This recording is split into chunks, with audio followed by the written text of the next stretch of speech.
Également dans l'actualité, la radio à l'honneur, c'est 13 février 2016 à travers le monde pour cette 6e édition. L'accent est mis sur plus d'inclusivité de la population dans ce média show. Au-delà de la simple interaction à l'antenne, la participation politique devrait inclure les mécanismes comme des politiques d'engagement de tous, gage du développement des nations que l'UNESCO invite à plus d'engagement pour le rapprochement des humanitaires aux professionnels de la radio. Gabriel Mikobu pour plus de détails. De l'actualité au débat public, en passant par la musique et le divertissement, la radio nous informe, nous captive et nous inspire comme aucun média.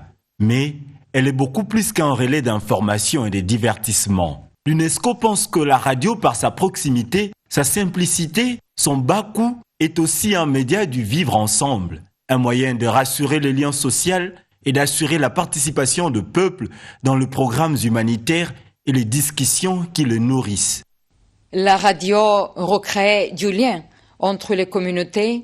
Elle rétablit le contact entre les parents et des enfants, entre des familles déchirées par les crises. La communication peut redonner l'espoir.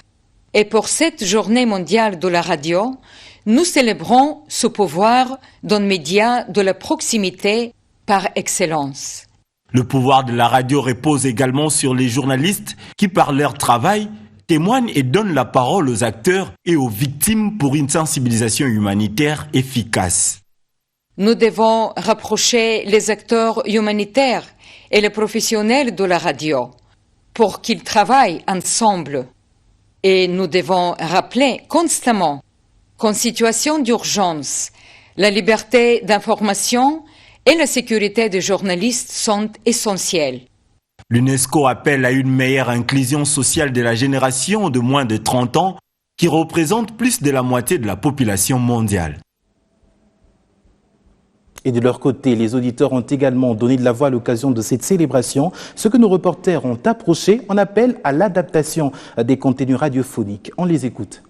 Je suis plus attirée par la musique et les émissions. La musique me détend, et puis les émissions, en fait, j'aime un peu attendre les articles qui bordent depuis l'intervention de tout un chacun.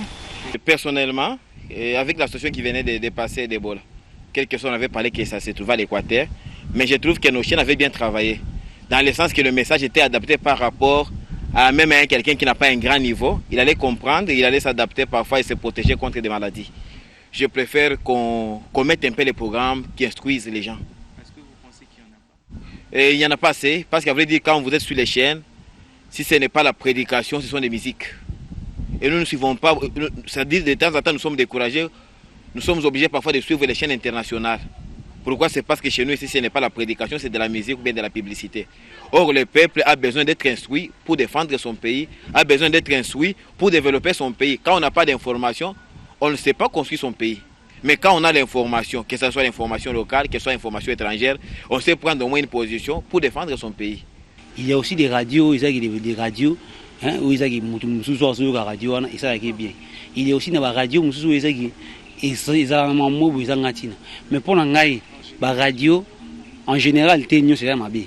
Je suis ça ma lame, je suis ça ma vie, mais point de vue, vraiment, tant que radio et salama, radio, pour monter au caca, et ça attend support d'information tout d'abord numéro 1, les locaux, à Yébakité, mais à partir de la radio, là, autre chose. Mais si vous avez radio et commis, l'information est bien té, musique, ils ont un programme, ils avaient un programme bien té.